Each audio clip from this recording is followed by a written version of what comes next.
എല്ലാവർക്കും നമസ്കാരം. അപ്പോൾ ഇത് നമ്മുടെ ഓൺലൈൻ സെക്കൻഡ് ക്ലാസ് ആണ്. അപ്പോൾ ആദ്യത്തെ ക്ലാസ്സിൽ നമ്മൾ എന്താണ് ഡിസ്കസ് ചെയ്തതെന്ന് വെച്ച് കഴിഞ്ഞാൽ മെഷറിംഗ് ഇൻസ്ട്രുമെന്റ്സിന്റെ ക്ലാസിഫിക്കേഷൻസ് നോക്കി. അപ്പോൾ മെയിൻ ആയിട്ട് മൂന്നായിട്ട് ക്ലാസിഫൈ ചെയ്യും: indicating instrument, integrating instrument and recording instrument. ഇനി നമുക്ക് ഓരോ ഇൻസ്ട്രുമെന്റിന്റെ കാറ്റഗറി കുറച്ചുകൂടി ഡീപ്പായിട്ട് നമുക്ക് പഠിക്കാം. അപ്പോൾ ആദ്യത്തെ കാറ്റഗറി ഇൻഡിക്കേറ്റിംഗ് ഇൻസ്ട്രുമെന്റ്സ് ആണ്. അപ്പൊ ഇൻഡിക്കേറ്റിംഗ് ഇൻസ്ട്രുമെന്റ്സിന് വർക്ക് ചെയ്യാനായിട്ട് പ്രധാനമായിട്ടും വേണ്ട ടോർക്കുകളെ കുറിച്ചാണ് നമ്മൾ ഇന്ന് ഡിസ്കസ് ചെയ്യുന്നത്. അപ്പൊ നോക്കുക. അപ്പൊ torque on indicating instrument main ആയിട്ട് മൂന്നായിട്ട് ക്ലാസിഫൈ ചെയ്യും. നോക്കുക: ഒന്ന് ഡിഫ്ലക്റ്റിംഗ് ടോർക്ക്, രണ്ട് കൺട്രോളിംഗ് ടോർക്ക്, മൂന്ന് ഡാമ്പിംഗ് ടോർക്ക്. അപ്പോൾ ഇൻഡിക്കേറ്റിംഗ് ഇൻസ്ട്രുമെന്റ്സ് പ്രോപ്പറായിട്ട് വർക്ക് ചെയ്യണമെങ്കിൽ അതിന് പ്രധാനമായും മൂന്ന് ടോർക്കുകൾ വേണം. അതായത് ഒന്നാമത്തേന്ന് പറഞ്ഞു കഴിഞ്ഞാൽ deflecting torque, controlling torque, damping torque. അപ്പൊ ഈ മൂന്ന് ടോർക്ക് ഉണ്ടെങ്കിൽ നമ്മളെ ഇൻഡിക്കേറ്റിംഗ് ഇൻസ്ട്രുമെന്റ് പ്രോപ്പർ ആയിട്ട് വർക്ക് ചെയ്യുള്ളൂ. അപ്പൊ എന്താണ് ഈ ഡിഫ്ലക്റ്റിംഗ് ടോർക്ക്, കൺട്രോളിംഗ് ടോർക്ക്, അതുപോലെ ഡാമ്പിംഗ് ടോർക്ക് എന്നുള്ളത് നമുക്ക് ഡിസ്കസ് ചെയ്യാം. നമുക്കിനി ഡിഫ്ലക്റ്റിംഗ് ടോർക്ക് എന്താണെന്ന് പഠിക്കാം. അപ്പൊ ഒന്നാമത്തെ ടോർക്ക്, ഇൻഡിക്കേറ്റിംഗ് ഇൻസ്ട്രുമെന്റിന് വർക്ക് ചെയ്യാൻ എന്ത് വേണം? ഡിഫ്ലക്റ്റിംഗ് ടോർക്ക് വേണമെന്ന് പറഞ്ഞു. എന്താണ് ഡിഫ്ലക്റ്റിംഗ് ടോർക്ക് എന്ന് വെച്ച് കഴിഞ്ഞാൽ നമുക്കറിയാം ഇൻഡിക്കേറ്റിംഗ് ഇൻസ്ട്രുമെന്റിൽ എന്തൊക്കെയുണ്ട്? ഒരു സ്കെയിൽ ഉണ്ടാവും അല്ലെ, ഒരു സ്കെയിൽ ഉണ്ടാവും. ഇനി എന്തുണ്ടാവും? ഒരു പോയിന്റർ ഉണ്ടാവും. അപ്പൊ സ്കെയിലിന്റെ മുകളിലൂടെ നമ്മുടെ പോയിന്റർ എന്ത് ചെയ്യും? മൂവ് ചെയ്യും. എവിടെയാണോ മെഷേർഡ് ചെയ്യേണ്ട ക്വാണ്ടിറ്റി, ആ ക്വാണ്ടിറ്റി എത്തുമ്പോൾ എന്ത് ചെയ്യും? ഈ പോയിന്റർ സ്റ്റോപ്പ് ചെയ്യും. അപ്പൊ ഡിഫ്ലക്റ്റിംഗ് ടോർക്ക് എന്ന് പറഞ്ഞാൽ ഒന്നുമില്ല, ഒരു സ്കെയിലിന്റെ മുകളിലൂടെ പോയിന്ററിന് മൂവ് ചെയ്യാൻ വേണ്ടി ഒരു ടോർക്ക് വേണം. ഈ ടോർക്കിനെ നമ്മൾ പറയുന്ന പേരാണ് ഡിഫ്ലക്റ്റിംഗ് ടോർക്ക്. എന്ന് വെച്ചാൽ ഇതിനെ നമുക്ക് എന്തുകൂടി പറയാം? ഓപ്പറേറ്റിംഗ് ടോർക്ക് എന്നുകൂടി പറയാം. അപ്പൊ ഒന്നല്ലെങ്കിൽ ഡിഫ്ലക്റ്റിംഗ് ടോർക്ക് എന്ന് പറയാം, ഇല്ലെങ്കിൽ ഓപ്പറേറ്റിംഗ് ടോർക്ക്. അപ്പൊ എന്താണ് ഡിഫ്ലക്റ്റിംഗ് ടോർക്ക്? സ്കെയിലിന്റെ മുകളിലൂടെ നമ്മുടെ പോയിന്റർ മൂവ് ചെയ്യാൻ വേണ്ടി ഒരു ടോർക്ക് വേണം. ഈ ടോർക്കിനെ നമ്മൾ പറയുന്ന പേരാണ് ഡിഫ്ലക്റ്റിംഗ് ടോർക്ക് അല്ലെങ്കിൽ ഓപ്പറേറ്റിംഗ് ടോർക്ക്. അപ്പൊ ഈ ടോർക്ക് പ്രൊഡ്യൂസ് ചെയ്യുന്ന എവിടെയാണ്? Moving parts of the instrument. അപ്പോൾ ഇൻസ്ട്രുമെന്റിന്റെ മൂവിംഗ് പാർട്സിൽ പ്രൊഡ്യൂസ് ചെയ്യുന്ന ടോർക്കാണ്. ഈ ടോർക്ക് ഉപയോഗിച്ചിട്ടാണ് നമ്മുടെ പോയിന്റർ എന്ത് ചെയ്യുക? ഡിഫ്ലക്ഷൻ ചെയ്യുക. അപ്പൊ ഈ ടോർക്കിനെ നമ്മൾ പറയുന്ന പേരാണ് ഡിഫ്ലക്റ്റിംഗ് ടോർക്ക്. അതായത് ഡിഫ്ലക്റ്റിംഗ് ടോർക്ക് പ്രൊഡ്യൂസ് ചെയ്യുന്നത് കറണ്ടിന്റെ ഏതെങ്കിലും ഒരു എഫക്റ്റ് മൂലം. ഇപ്പൊ നമുക്കറിയാം, ഒരു കറണ്ട് ഒരു കണ്ടക്ടറിലൂടെ പാസ് ചെയ്ത് കഴിഞ്ഞാൽ അതിലെ ചുറ്റും എന്തുണ്ടാവും? മാഗ്നറ്റിക് ഉണ്ടാവും. അപ്പൊ മാഗ്നറ്റിക് പ്രോപ്പർട്ടി അതൊരു പ്രോപ്പർട്ടിയാണ് അല്ലെ. അതുപോലെ കെമിക്കൽ പ്രോപ്പർട്ടി ഉണ്ടാവും. നമ്മൾ ബാറ്ററിയിലൊക്കെ കണ്ടു കഴിഞ്ഞാൽ ഇലക്ട്രോലിസിസ് സംഭവിക്കും അല്ലെ, കെമിക്കൽ. അപ്പൊ കെമിക്കൽ ഉണ്ടാവും, ഇലക്ട്രോസ്റ്റാറ്റിക് ഉണ്ടാവും.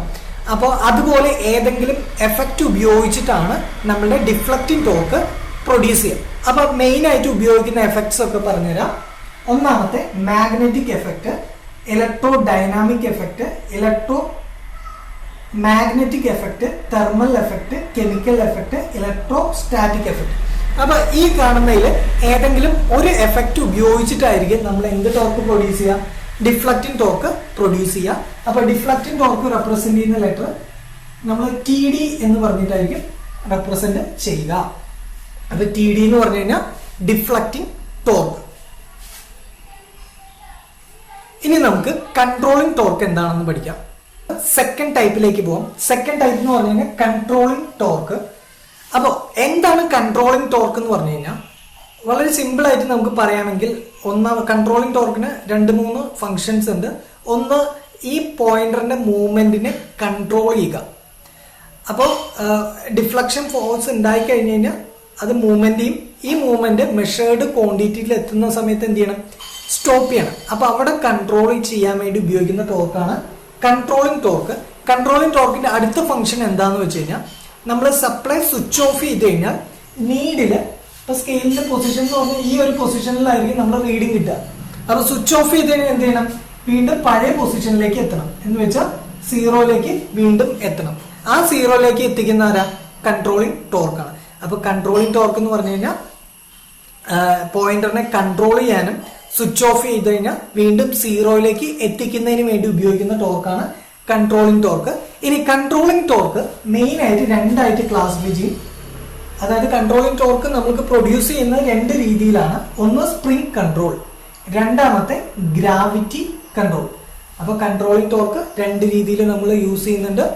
ഒന്ന് സ്പ്രിംഗ് കൺട്രോൾ ഉപയോഗിച്ച് കൺട്രോളിംഗ് ടോർക്ക് പ്രൊഡ്യൂസ് ചെയ്യുന്നുണ്ട്. രണ്ടാമത്തെ ഗ്രാവിറ്റി കൺട്രോൾ ഉപയോഗിച്ചിട്ട് നമ്മൾ കൺട്രോളിംഗ് ടോർക്ക് പ്രൊഡ്യൂസ് ചെയ്യാനുണ്ട്. അപ്പോൾ കൺട്രോളിംഗ് ടോർക്ക് റെപ്രസെന്റ് ചെയ്യുന്നത് TC എന്നായിരിക്കും. TC TD എന്ന് പറഞ്ഞു കഴിഞ്ഞാൽ ഡിഫ്ലക്റ്റിംഗ് ടോർക്ക്, TC എന്ന് പറഞ്ഞു കഴിഞ്ഞാൽ കൺട്രോളിംഗ് ടോർക്ക്. അപ്പോൾ നമുക്കിനി സ്പ്രിംഗ് കൺട്രോൾ എന്താണെന്നുള്ളത് ഡിസ്കസ് ചെയ്യാം. ഓക്കെ, നമുക്കിനി സ്പ്രിംഗ് കൺട്രോൾ എന്താണെന്ന് നോക്കാം. ഇതാണ് ബേസിക് ഡയഗ്രാം. നോക്കുക, ഇതൊരു സ്പിൻഡിലായിരിക്കും നമ്മൾ പോയിന്റർ കണക്ട് ചെയ്യുക. ഈ പോയിന്റർ സ്കെയിലിന്റെ മുകളിലൂടെ മൂവ്മെന്റ് ചെയ്യും. അപ്പൊ നമ്മൾ സ്പ്രിംഗ് കൺട്രോൾ എന്താ ചെയ്യുന്നതെന്ന് വെച്ച് കഴിഞ്ഞാൽ ഇവിടെ ഒരു സ്പ്രിംഗ് കണക്ട് ചെയ്യും. ഇനി ഇതിന്റെ ഓപ്പോസിറ്റ് ഡയറക്ഷനിൽ ഇതേ സൈഡിൽ ഒരു സ്പ്രിംഗ് കണക്ട് ചെയ്യും. അപ്പൊ സ്പ്രിംഗ് കൺട്രോളിൽ രണ്ട് സ്പ്രിങ്ങുകളാണ് ഉപയോഗിക്കുന്നത്. അത് സ്പിൻഡിലിന്റെ രണ്ട് എൻഡുകളിൽ കണക്ട് ചെയ്ത് വെച്ചിട്ടുണ്ടാവും. ഇത് ഓപ്പോസിറ്റ് ഡയറക്ഷൻ വരുന്ന രീതിയിലായിരിക്കും എന്ത് ചെയ്യുക, കണക്ട് ചെയ്യുക. ഇത് സ്പൈറൽ സ്പ്രിംഗ് ആയിരിക്കും. സ്പ്രിംഗ് എന്ന് പറയുന്നത് ഒരു ഹെയർ സ്പ്രിംഗ് എന്ന് പറയാം. ഈ ഹെയർ സ്പ്രിംഗ് മെയ്ഡ് ചെയ്തിരിക്കുന്നത് ഫോസ്ഫർ ബ്രോൺസ് എന്ന് പറയുന്ന മെറ്റീരിയൽ ഉപയോഗിച്ചിട്ടായിരിക്കും ഇത് നിർമ്മിച്ചിട്ടുണ്ടാവുക. അപ്പോൾ സ്പൈറൽ സ്പ്രിംഗ് ആയിരിക്കും. രണ്ട് എൻഡുകളിൽ വെച്ചിട്ടുണ്ടാവും, ഓപ്പോസിറ്റ് ഡയറക്ഷനിൽ കണക്ട് ചെയ്യും. ഇനി മൂവ്മെന്റ് ഉണ്ടാകുന്ന സമയത്ത് എന്ത് സംഭവിക്കുക എന്ന് വെച്ച് കഴിഞ്ഞാൽ, മൂവ്മെന്റ് ഉണ്ടാകുന്ന സമയത്ത് ഇതിൽ ഏതെങ്കിലും ഒരു സ്പ്രിംഗ് എന്ത് ചെയ്യും, ടൈറ്റ് ആവുകയും മറ്റേ സ്പ്രിംഗ് എന്ത് ചെയ്യും, ലൂസ് ആവുകയും ചെയ്യും. അപ്പൊ ടൈറ്റ് ആയി കിട്ടുന്ന ടെൻഷൻ നമുക്ക് എന്ത് ചെയ്യാം, കൺട്രോളിംഗ് ടോർക്കിന് വേണ്ടി ഉപയോഗിക്കാം. അപ്പൊ അൺട്വിസ്റ്റഡ് എന്ന് വെച്ചാൽ ഒരെണ്ണം ട്വിസ്റ്റ് ആവും, ഒരെണ്ണം അൺട്വിസ്റ്റഡ് ആവും. അപ്പൊ ട്വിസ്റ്റ് ചെയ്ത് അതിലുണ്ടാവുന്ന ടോർക്ക് നമ്മൾ എന്ത് ചെയ്യും, ഈ പോയിന്റിലേക്ക് അപ്ലൈ ചെയ്യും. അപ്പൊ നമുക്ക് എന്ത് ചെയ്യും, കൺട്രോളിംഗ് ടോർക്ക് അതിലൂടെ നമുക്ക് എന്ത് ചെയ്യും, ലഭ്യമാവും. അപ്പൊ ഇതാണ് സ്പ്രിംഗ് കൺട്രോൾ. റെപ്രസെന്റ് ചെയ്യുന്ന TC ആണ്. ഇനി ഈ സ്പ്രിങ്ങിന്റെ പ്രത്യേകത എന്ന് പറഞ്ഞു കഴിഞ്ഞാൽ ഇത് എടുക്കുന്ന സമയത്ത് ഒരിക്കലും നോൺ മാഗ്നറ്റിക് ആവരുത്. അതുപോലെ സ്പെസിഫിക് റെസിസ്റ്റൻസ് എല്ലാം വളരെ കുറവായിരിക്കണം. കാരണം നമ്മൾ കറണ്ട് അപ്ലൈ ചെയ്യുന്നത് സ്പ്രിംഗ് വഴിയാണ്. അപ്പോൾ സ്പ്രിംഗ് കൺട്രോൾ മെത്തേഡിൽ നമ്മൾ ഇൻസ്ട്രുമെന്റിലേക്ക് കൊടുക്കുന്ന കറണ്ട് സ്പ്രിംഗ് വഴിയായിരിക്കണം. അതുകൊണ്ട് തന്നെ ഇതെന്തായിരിക്കണം, നോൺ മാഗ്നറ്റിക് ആയിരിക്കണം. അതുപോലെ തന്നെ സ്പെസിഫിക് റെസിസ്റ്റൻസ് എന്തായിരിക്കും, വളരെ ലോ ആയിരിക്കണം. അങ്ങനെ കുറച്ച് കാര്യങ്ങൾ ശ്രദ്ധിച്ചിട്ട് വേണം നമ്മൾ സ്പ്രിംഗ് എന്ത് ചെയ്യാൻ, മെയ്ഡ് ചെയ്യാൻ. അപ്പൊ ഇത്രയും കാര്യങ്ങളാണ് സ്പ്രിംഗ് കൺട്രോളിൽ വരുന്നത്. ഇനി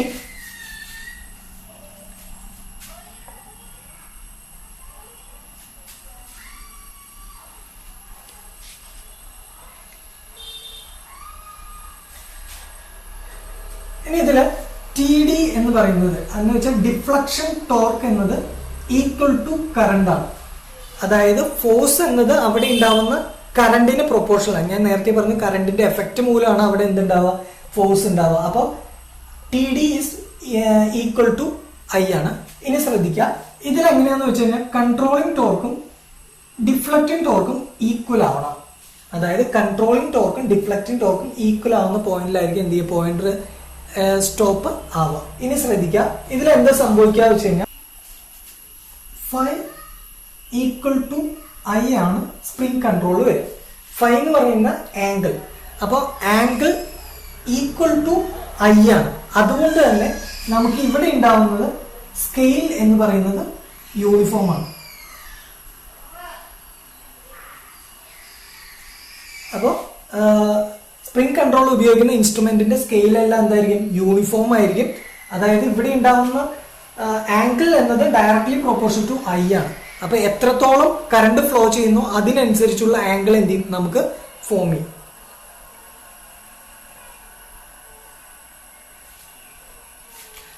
അപ്പൊ ഇത്രയും കാര്യങ്ങളാണ് നമ്മളെ സ്പ്രിംഗ് കൺട്രോളിൽ വരുന്നത്. അടുത്തത് നമുക്ക് ഗ്രാവിറ്റി കൺട്രോൾ ഡിസ്കസ് ചെയ്യാം. നമുക്കിനി ഗ്രാവിറ്റി കൺട്രോളിലേക്ക് പോവാം. അപ്പൊ ഗ്രാവിറ്റി കൺട്രോളിൽ ഗ്രാവിറ്റി പ്രിൻസിപ്പിൾ യൂസ് ചെയ്ത് വർക്ക് ചെയ്യുന്നതാണ്. അതായത് ഗ്രാവിറ്റി ഡിപ്പെൻഡ് ചെയ്തിട്ടാണ് ഇത് ഈ ഒരു കൺട്രോളിംഗ് ടോർക്ക് വർക്ക് ചെയ്യുന്നത്. അപ്പൊ ഇതിന്റെ കൺസ്ട്രക്ഷൻ നോക്കുക. നോർമലി സാധാരണ പോലെ തന്നെ പോയിന്റർ ഉണ്ടാവും, നമ്മുടെ സ്കെയില്, പോയിന്റർ, അതുപോലെ സ്പിൻഡിൽ ഉണ്ടാവും. നമ്മൾ ഈ സ്പിൻഡിലിന്റെ ഏറ്റവും എൻഡിലായിട്ട് നമ്മൾ എന്താ ചെയ്യാന്ന് വെച്ച് കഴിഞ്ഞാൽ ജസ്റ്റ് രണ്ട് വെയിറ്റുകൾ വെക്കും. അപ്പൊ ഒന്ന് കൺട്രോളിംഗ് വെയിറ്റ്, അടുത്തത് ബാലൻസിങ് വെയിറ്റ്. അപ്പൊ ഈ കൺട്രോളിങ് വെയിറ്റ് ഉപയോഗിച്ച് നമുക്ക് അതിന് കൺട്രോളിങ് ടോർക്ക് പ്രൊവൈഡ് ചെയ്യാം. അതുപോലെ ഈ ഒരു വെയിറ്റ് ഉപയോഗിച്ച് നമുക്ക് എന്ത് ചെയ്യാൻ പറ്റും, ബാലൻസിങ് ചെയ്യാൻ പറ്റും. അപ്പോൾ വെർട്ടിക്കൽ പൊസിഷൻ വെച്ചിട്ട് ഗ്രാവിറ്റി ഉപയോഗിച്ചിട്ടായിരിക്കും എന്ത് ചെയ്യുക, നമ്മളുടെ ഈ ഒരു കൺട്രോളിങ് ടോർക്ക് വർക്ക് ചെയ്യുന്നത്. അതായത് T C equal to sine phi ആണ്, സൈൻ തീറ്റ ആണ്, സോറി ആംഗിൾ ആണ്. അപ്പൊ T C proportion to sine theta എന്ന് വെച്ചാൽ കഴിഞ്ഞ ഡിഫ്ലക്റ്റിംഗ് ടോർക്കിൽ മറ്റേ കൺട്രോളിംഗ് ടോർക്കിൽ സ്പ്രിംഗ് കൺട്രോള് നമ്മൾ T C proportion to theta എന്നാണ് എഴുതിയത്. പക്ഷെ ഈ നമ്മുടെ gravity control T C proportion to sine theta ആണ്. അതുപോലെ T D equal to I ആണ്, T D equal to T C ആണ്. എന്ന് വെച്ചാൽ കൺട്രോളിംഗ് ടോർക്കും ഡിഫ്ലക്റ്റിംഗ് ടോർക്കും ഈക്വൽ ആയിരിക്കും, രണ്ടും ഈക്വൽ ആണ്. അപ്പൊ നമുക്ക് എങ്ങനെ എഴുതാം, I proportion to sine phi. അപ്പൊ നമുക്ക് എന്ത് മനസ്സിലായി, I proportion to sine angle ആണ്. സ്പ്രിംഗ് കൺട്രോൾ ആണെങ്കിൽ I proportion to phi theta ആണ്. അപ്പോൾ സ്പ്രിംഗ് കൺട്രോളിൽ എത്ര കറണ്ട് ഫ്ലോ ചെയ്യുന്നു അതേ ആംഗിൾ ആയിരിക്കും അവിടെ ഫോം ചെയ്യുക. അതുകൊണ്ടാണ് അവിടെ സ്കെയിൽ എന്ത് പറയാ, യൂണിഫോം ആണെന്ന് പറയാം. എന്നാൽ നമ്മുടെ ഗ്രാവിറ്റി കൺട്രോളിൽ I proportion to sine theta ആണ്. എന്ന് വെച്ചാൽ തീറ്റ അല്ല, സൈൻ ആംഗിൾ ആണ്. അതുകൊണ്ട് തന്നെ നമ്മൾ ഈ ഗ്രാവിറ്റി കൺട്രോൾ ഉപയോഗിക്കുന്ന മീറ്ററുകളുടെ സ്കെയിലുകൾ എന്ന് പറഞ്ഞു കഴിഞ്ഞാൽ ക്രാംപ്ഡ് ആയിരിക്കും. എന്ന് വെച്ചാൽ നോൺ യൂണിഫോം ആയിരിക്കും. നോൺ യൂണിഫോം എന്ന് പറഞ്ഞു കഴിഞ്ഞാൽ ഇവിടുന്ന് സ്കെയിലുകളൊക്കെ എന്തായിരിക്കും, ക്രാംപ്ഡ് ആയിരിക്കും. ആ ഒരു പോർഷൻ കഴിഞ്ഞതിന് ശേഷം മാത്രമായിരിക്കും എന്ത് ചെയ്യുക, യൂണിഫോം. ഈ പോർഷൻ എന്തായിരിക്കും, ക്രാംപ്ഡ് ആയിരിക്കും. യൂണിഫോം ആയിട്ടായിരിക്കും എന്ത് ചെയ്യുക, ഈ പോർഷനിൽ കിടക്കുക. അപ്പൊ ഇതിനെ പറയുന്ന പേരാണ് ക്രാംപ്ഡ് സ്കെയിൽ. അപ്പൊ ഇതാണ് ഗ്രാവിറ്റി കൺട്രോൾ വരുന്നത്. ഗ്രാവിറ്റി കൺട്രോളിൽ ഫൈനൽ ഫോർമുല വളരെ ഇമ്പോർട്ടന്റ് ആണ്, I proportion to sine theta. Spring control ആണെങ്കിൽ ഐ പ്രൊപ്പോർഷൻ ടു തീറ്റ. അപ്പൊ ഇതാണ് ഗ്രാവിറ്റി കൺട്രോൾ.